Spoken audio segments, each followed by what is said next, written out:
Hey there guys, welcome back. We're going to be looking at this week's Witchling from the Witchling Oracle set by Paulina Cassidy that we're going to be working with the energies with.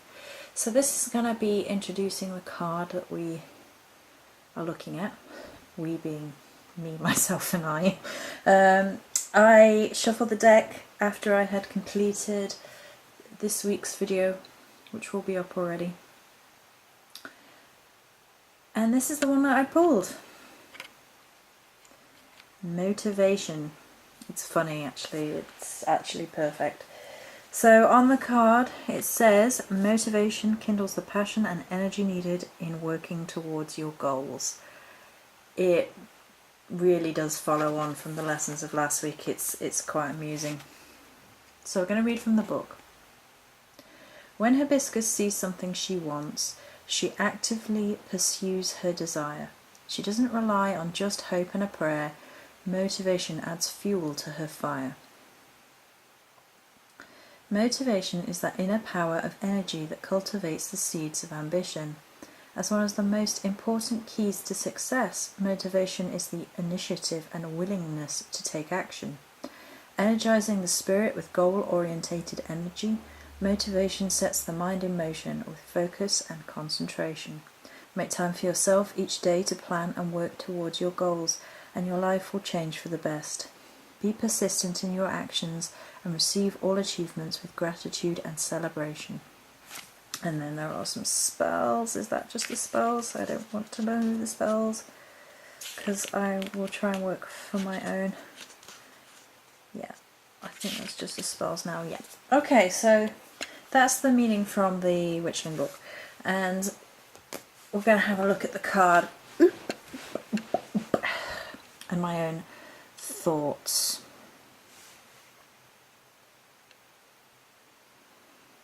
Okay. She's quite clearly in a tree.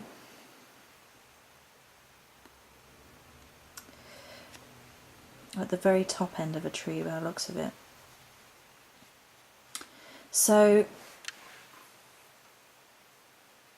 being at the top of your game, I guess, being at the highest point is to do with motivation. It would be to build yourself up, to reach for the stars, to believe in yourself. From the fact that she's actually within a tree, there's the curve as well, almost symbolic of almost the infinity symbol, almost, and it kind of does with the magic colour. You can see that comes in a loop the other way. So the twists and turns of life are in there. About personal growth is in there because of the tree. Being atop the branches is very symbolic. She's quite carefree as well. She's obviously within her own power.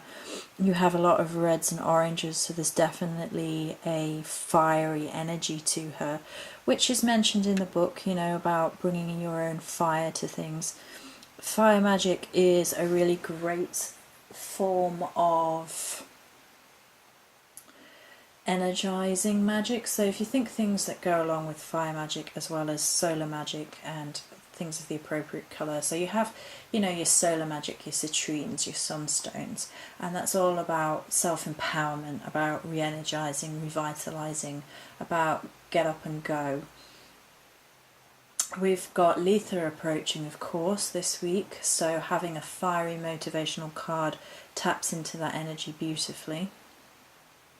Sorts of your reds and oranges, I think quite frequently they can be significant of danger, but at this point where we are looking at moving into midsummer and that solar fae energy and that lust for life and that passion, that sort of orange zest, that sort of thing, rather than anything of a warning nature. This is more of a revitalise and get up and go, and you can do it.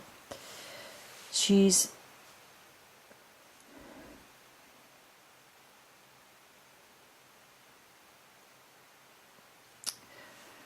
don't want to say provocative, but it is kind of a provocative stance, a provocative image. It's like, come and get me, or, you know, that sort of self-assuredness, I guess.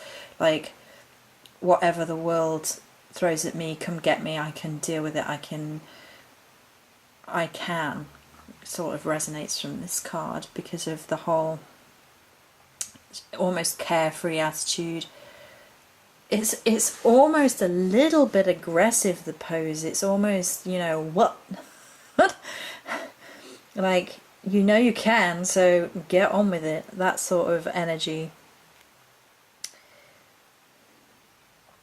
Again, we have sort of orange looking fruits. They could also almost be sort of, if you look at this side, it's not going to focus that close in fair enough. They could almost be like balloons, and that sort of has that sort of rise above, and it is what you put into it, because obviously balloons are the air you put into them, so it's the effort you put into them that allows these things to be.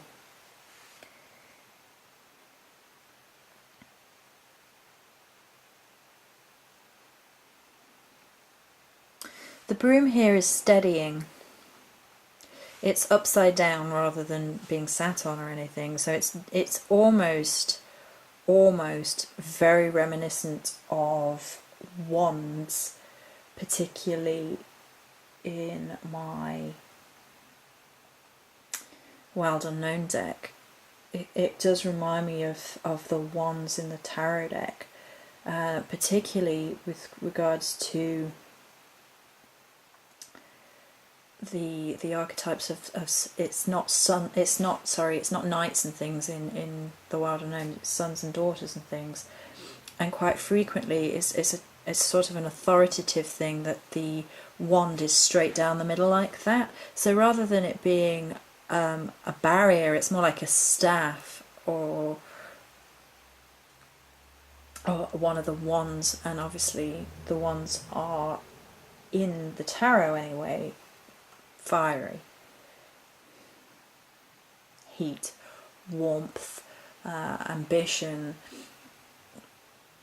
motivation, again, you know, transformation. The transformational fire energy rather than the destructive fire energy. It's definitely got that transformational energy going through it, that ability to create something from nothing, from pure force of will.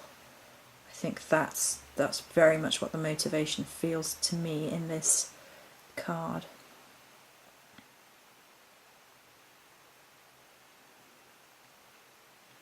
She's also clicking her fingers. So on one side you have this broom, which we've discussed in terms of sort of being like the wand, the stave, it does steady her slightly, but it also lends its air of authority and its reminiscence of the wands in tarot. But she's also clicking her fingers, reminding us that we can get what we want, we just have to put our mind to it. It also has sound and rhythm about it. I'm obviously clicking my fingers as I think, and you know, it can call to attention, bring into focus what we need to focus on, and to get our attention, to show us which areas require motivation. So I think that's going to be it for this video.